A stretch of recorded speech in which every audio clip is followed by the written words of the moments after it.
Hi there, and welcome to Central Texas Gardener. I'm Tom Spencer. For gardeners, a personal relationship with the natural world is one of our main attractions. Today, we meet designer, craftsman, and biologist Zach Zamora, who combines an interest in art with his goal to preserve and support nature's living systems. On tour, let's visit a gardener whose plant explorations have taken her indoors and out.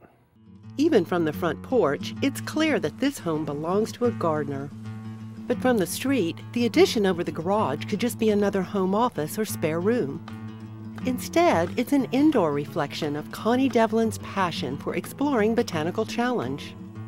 Outdoors, in the garden that's evolved since she and Fred Jolibois made it their home, she experiments with the plants that changed her focus in college. I was going to Michigan State, and I discovered the greenhouses there. And I started hanging out in the greenhouses instead of going to class, and I was constantly there. Connie fell for the tropicals, a world apart from the northern plants of her childhood. And from there on, I filled my little apartments up with plants, and wherever I lived, it was always just full of plants. Anybody who ever came around or lived with me had to deal with the plants. But it was in Texas, in her first real yard, that she got to stretch her botanical wings. When we first moved here, it was just dirt, of course, just a couple trees and a brand new neighborhood that was just bare. In the backyard, a drainage easement presented a new design option. When the builder's thin layer of soil eroded, leaving the grass to struggle, Connie and Fred dug it all out to reveal rather than camouflage the stone bed. Now in a rain, they enjoy their fleeting stream rather than fight it. With the neighbors' discarded boulders and rocks, they built a bordering ledge to fill with plants against the fence.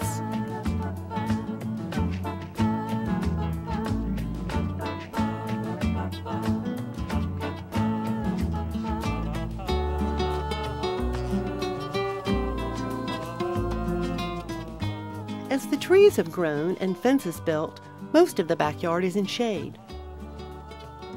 Connie strategically parcels out her pockets of sunny real estate. And in the summer, when everything that blooms sort of gets pushed out into the little sun band.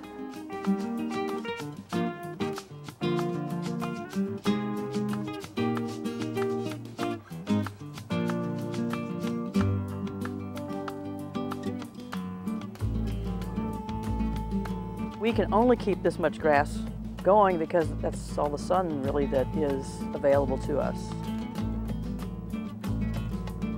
But the ever-growing shade turned into an incentive for more tropical exploration. I love the elephant ears, all the big ears and all the big leaf plants. I love the textures and the stripes.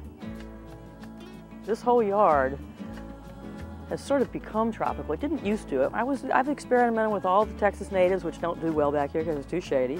I've experimented with all sorts of things. Color comes and goes throughout the seasons.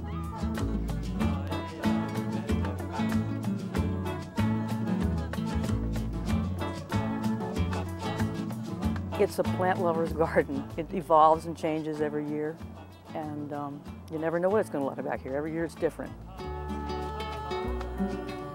The shade also prompted their hardscape design, a deck that Fred built.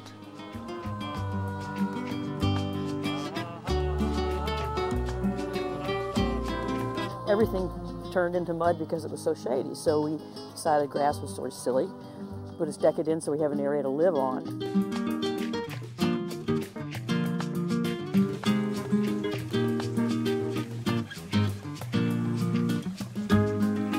On the deck and in the yard, many of Connie's tropicals are in containers. A lot of these plants may not make it if we have an extremely cold winter, but I realize that for those she doesn't want to risk to cold-hardy experiment, they built a greenhouse that adjoins the house.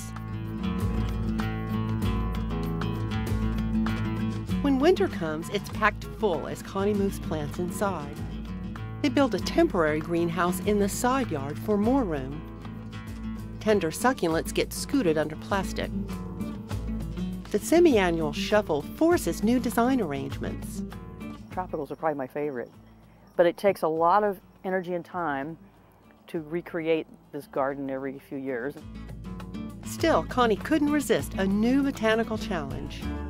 The orchids evolved out of just a passion for plants. I never really thought you could grow orchids in Austin. I thought it was too hot.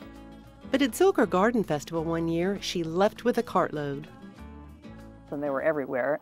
And of course, that led to, gotta have another place for them, because they need humidity, they need lots of air, they need things you can't give in the house to really grow them. And I wanted to grow some of the big sun-loving ones. And the only sun is in the front yard. And my husband and I were talking about, where can we put a greenhouse? And we were talking to a contractor who's a friend of ours, and we were saying, what do you think about putting it on top of the garage, Norm? And he said, yeah, we can do that. Even though the space isn't large, she crams in a lot, including misters, exhaust fans, and racks to accommodate each species' light requirements. Ever exploring, Connie didn't stop with the orchids that first grabbed her attention. With much trial and error, she started growing rainforest miniatures. I started with the big fancy flowers that everybody loves, and it evolved down to the weird and the peculiar little creatures that are up there now. All the strange little plants that have tiny flowers, but they're just beautiful. It was just one more chapter of plants.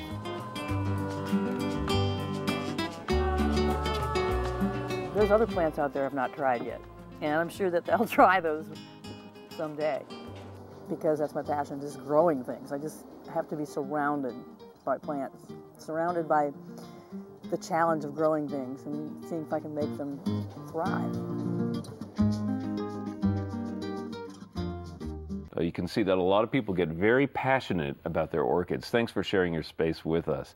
And be sure to check out the Heart of Texas Orchid Show and Sale that's coming up on February 7th and 8th.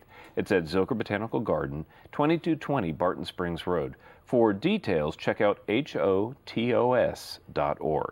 And coming up next, we're going to be talking with Zach Zamora. And I am so excited about this interview, Zach. First off, welcome to Central Texas Gardener. Thanks for having me. It's really great to have you here. You are an inspired creator of living systems, is one way to describe what you do. You create really advanced terrariums. You've worked for the National Aquarium, for example, in Baltimore, and you are now back in Austin, and you're creating living systems here, as well as you've started a beautiful vessel company where you create handcrafted pots and bird baths and the like. So we're really excited to have you on Central Texas Gardener.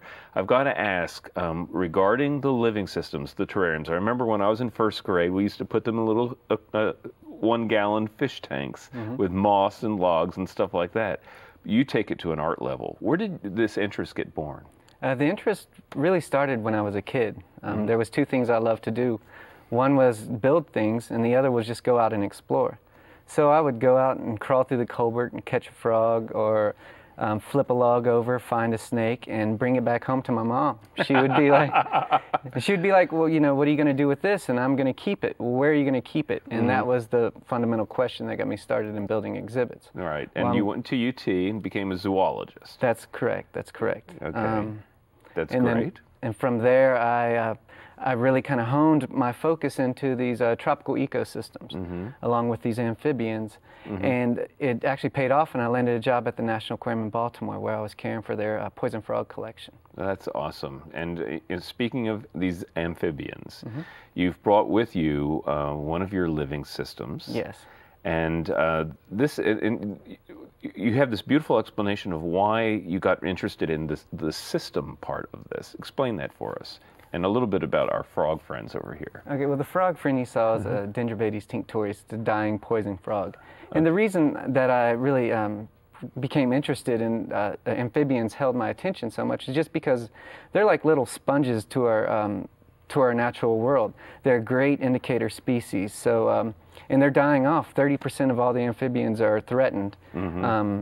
Because of pollution. They basically respire through their skin, and they live part of their life in the water. So they're very susceptible to contaminants, UV radiation, chytrid fungus, things like that, deforestation. So it's a real challenge to keep them. And just from raising these amphibians, it really taught me how to create an ecosystem, a self-sustaining, little system. Well, in this particular system, you have created this magical little world for our little friends. Again, the common name for these is the poison dart frog? Poison dart frogs, yes. Okay, and they come from Central America? Central and South America, yes. Okay. And it's the species that the native Indians used to poison their, they would take the frogs and disturb them a little bit and poison their blowpipe, the blow darts, so then they could shoot, food animals, monkeys, and things like that. Okay. Now, you create these living systems not just for museums and aquariums and, the big guys, but also for individuals, right? Yes, yes. I'm working on that. I'm really, it's difficult to kind of drive the price down to make it. You really have to be an enthusiast to have one of these, but I'm constantly, exploring avenues to try to find how I can bring this to the common man, and also into hotels and restaurants and lobbies and things like that, I could see there'd be a real market for something as exquisitely beautiful as what you've created here. Plus, the attraction of the animals themselves is really, really special. Now, I know that this is still an ongoing interest, and you're continuing to do this. But I want to also talk about the vessels that you're creating, because these are really extraordinary, really beautiful, and you have kind of a design philosophy behind them. Tell us a little bit about that. Well, the design philosophy really behind the vessels is just I want to keep the lines and keep everything simple, but then also do it in a sustainable way. We have this beautiful example over here with all these beautiful succulents in it. Tell us a little bit about that. Well, this guy I just had underneath one of my little collection of oak trees on my property, and it's a 27-inch vessel. And it is that's the chocolate color. It's actually an acid stain, and I pour them with 2-part mold, and it's a Portland-based cement mixed with select aggregates. Okay, well, it's really very, very beautiful, and again, very natural in terms of the materials that you use. Yes, yes. And obviously, the plants seem to enjoy it just fine. Yeah, they do well. And you brought another example. This is kind of more in the natural state, so people can see the materials and the quality of the construction as well. These are really designed to last a lifetime. Exactly. Yeah. Exactly. And tell us a little bit about the other one that you brought, the square one here. This is a square vessel, like what you said earlier. I basically popped it from the mold, and this is kind of in its raw state. It's stripped down to the bare essence, but it's beautiful even as is. It's my favorite. You really just the plain, I can see why that is. I think there's something about really essential, simple things in the garden that really kind of can be wonderful. And these are, of course, available to folks. And I have to say that you also, in addition to making containers, you make some extraordinary other kinds of things for the garden. And I know our own producer, Linda Lamasverda, in her garden, you've created a very special bird bath, for example. And I know this is something that you do as well. Yes. Describe those for us, if you would. Well, I worked with Linda on the project.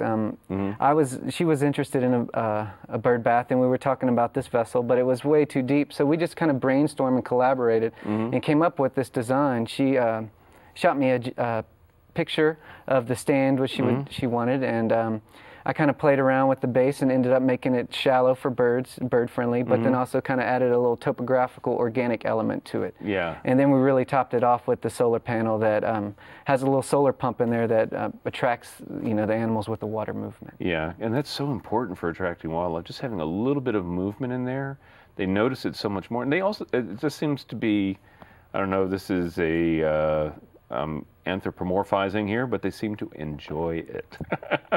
They do. They actually seem to enjoy it. Well, there's so many different cool things we can talk about. Now, I understand that on your own property right now, you have some cool projects as well going. I do. One exciting project that I'm really excited about, hope to get water in it before the summer dead of heat comes, but it's a natural swimming pool. But instead of using chlorine or salts to filter the water, it's actually living vegetation that does the filtration.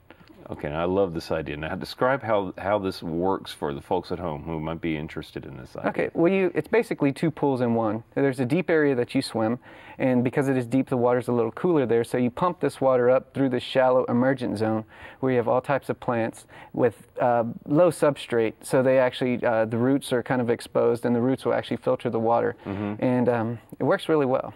So it's like a gravelly mix. Yes, like expanded clay would be ideal for that. Okay. And so it's like natural filtration. Exactly. And so no need for chlorine? No need for chlorine. And it's, no, if you're sensitive people, you know, with chlorines or salts or something like that, it's all natural. That's the thing that spoils swimming for so many people, is jumping in a pool and coming out smelling like chlorine. You know, it's like, so this is a very cool idea. And also hear that you have now kind of an outdoor ecosystem that you've created for a completely different kind of ecosystem, not a bogland here, but something dry and arid. Exactly. Well, the pool we dug, and I live on straight limestone. So I took the rocks and I basically built about a 2-foot retaining wall. And it was a little lawn, about 1,000 square feet, and I transformed that into more of an arid habitat where it's actually housed to 3 African spur tortoises. So it's their habitat. They love it out there. They're from Africa, but it's kind of a similar zone as the hill country. And they eat the grasses and they eat the cactus, and they do really well out there. And, they eat the cactus. They're pretty tough critters. yeah, they love the prickly pear cactus, and they should be, right now they're relatively small, but they'll get about 200 pounds when they're full grown. Well, I love your story of how a childhood sense of wonder and an adventure got turned into something where, you know, you've been able to make a living from that, and actually to give us, you know, just you said the National Aquarium. Where else can people see some of your work? San Diego Zoo has a lot of my, the children's zoo there. I built a lot of insect exhibits for them. One exciting exhibit that I finished up for them recently was a leaf cutter exhibit.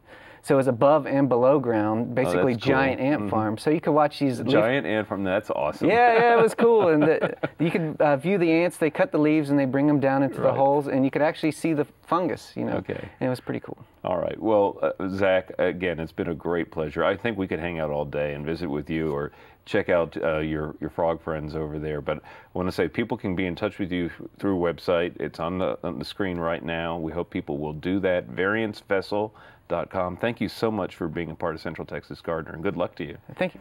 All right. Coming up next, it's our friend Skip Richter.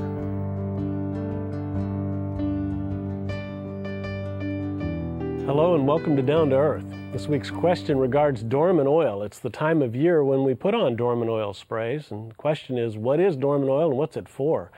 Well, dormant oil is used to control certain types of pests, but not all. For example, it'll do no good against the stink bugs and some of the aphids and other things we encounter out in the landscape, but it's very effective against scale. So if you've got a plant that's prone to scale problems, dormant oil can be helpful. It also is helpful against mites. If you apply it late in the dormant season, just before bud break, you get the most use out of it. You want the bugs to sort of be woken up and their respiration rate moved up, because dormant oil forms a coating over the insect or over the insect egg and smothers it and kills it in a physical way rather than by poisoning. So dormant oil sprays are useful on some plants, but you don't need to apply them just because you have plants out in the landscape. Even fruit trees don't have to have dormant oil every year. If you start to see scale problems or certain other problems such as mites, then it may be helpful to do so.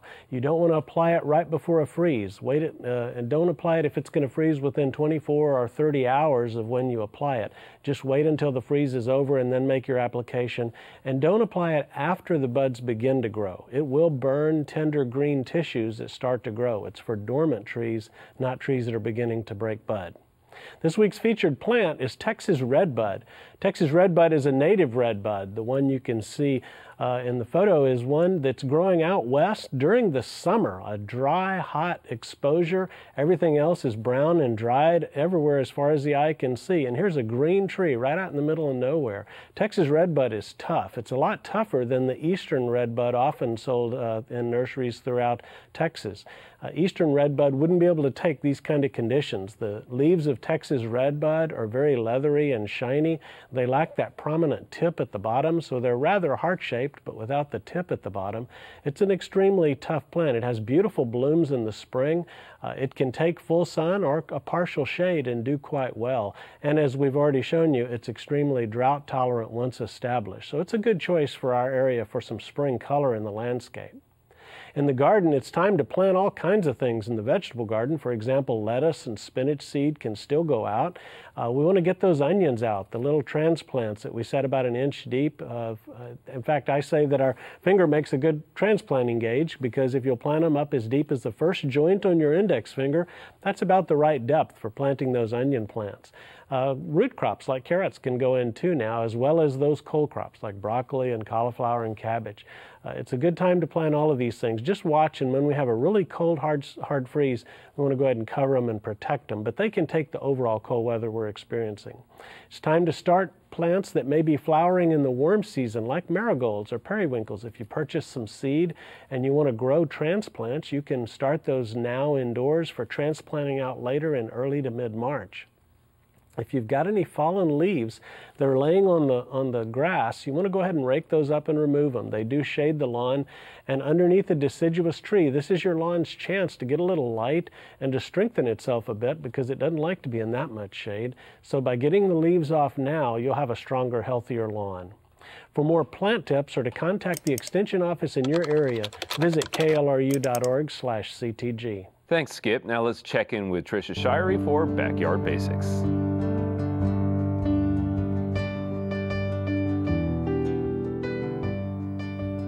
Recently, I was working in my garden, and I noticed out of the corner of my eye a branch on one of my persimmon trees that's fairly newly planted just fell. And I went over and, after closer inspection, discovered it was the damage of the twig girdler, and I noticed another branch on the same tree that had been girdled as well, and I looked closely, and there was the beetle crawling down the tree. So I dispatched the beetle, but I began to pay more attention to the damage that twig girdlers were doing in my yard. Now, normally this is an insect that is not much of a problem, but perhaps because of the drought this year, the trees are already stressed, I'm seeing a lot more damage, and I thought that you might be as well. So I wanted to tell you a little bit about the life cycle and biology of this insect. It's a cylindrical shaped beetle that has a kind of a mottled gray and brown color, so it looks very much like the bark of trees. So it's a little bit difficult to see the adult. The adult has long antennae that are usually as long, or in the case of males, even longer than the body. So it's fairly unmistakable when you see the adult. The adults mate, and then the female crawls up the tree, goes onto a limb, and she makes a cut, a V-shaped notch in the branch, because the pupa will develop better in dry wood, so they don't like the wet wood. This branch, she leaves the heartwood of the branch intact, and then she goes to the part that's been severed and lays eggs, maybe 5 to 20 eggs. She makes a V-shaped notch, lays an egg, seals it over with a waxy substance, and then she crawls back out onto the main tree, and where she might attack another branch. This branch will linger on the tree perhaps, or even just with a high wind fall off like I observed. And then the larvae actually pupate inside this branch. They tunnel out the heartwood and consume the heartwood of the branch. Then they turn into the pupa, and then the pupa will emerge typically in the spring, even as late as May to June, and become an adult, mate, and go all through the same cycle again. So one of the easiest ways to control this insect is just simply picking up the branches and discarding them. Now, if you have a very hot compost pile, you could put the branches in your compost pile, and that should take care of the pupa inside. But if not, you may want to take these and burn them or discard them in the trash so that you break that life cycle on your property. Now, in a day's time, I actually picked up this many branches. This is what I picked up this morning in my yard, and I've been picking them up on a fairly regular basis. So if you look at this and think 5 to 25 eggs in each branch, it can really add up. So there are several different types of twig girdlers. There's one that affects only mesquite trees. There are others that will affect pecans, the red oaks. The black oaks don't tend to have too many problems. You'll see them with hackberry trees, many fruit trees, and also citrus trees will be affected. And that can definitely, with a young tree, affect the scaffolding and branching of your tree. So you want to get these under control. One of the things you look for with the branches is that pencil-shaped chewing that the twig girdler leaves. It almost looks like a sharpened pencil. So that's what you really want to look for when you're picking up sticks in the yard. And generally the branches are so small that you might be tempted to just mow over them, but you really want to look for that. Now, squirrels will gnaw branches and leave kind of a jagged branch. So that looks very different from the twig girdler damage. And just any kind of broken or mossy branch, if it's got a lot of ball moss on it or a lot of green moss on it, it's probably not due to twig girdler damage. So just break the life cycle of the twig girdler and protect your trees. The trees are stressed by the drought anyway, so we don't want to have anything that's going to give them any further stress. And where the twig girdler actually does the damage, the trees get a very odd branching afterwards, so it can really misshape your trees. So make sure you go out and inspect your yard for twig girdler damaged branches and pick those up and destroy them. For more tips, visit our weekly blog, and to watch online, visit klru.org/CTG. Next week, get ready for summer tomatoes. Until then, I'll see you in the garden. Visit klru.org/CTG to learn more about today's program, upcoming events, and to sign up for our electronic newsletter. Check out John's how-to tips and visit Trisha's Corner for ideas inside and out. Get growing at klru.org/CTG.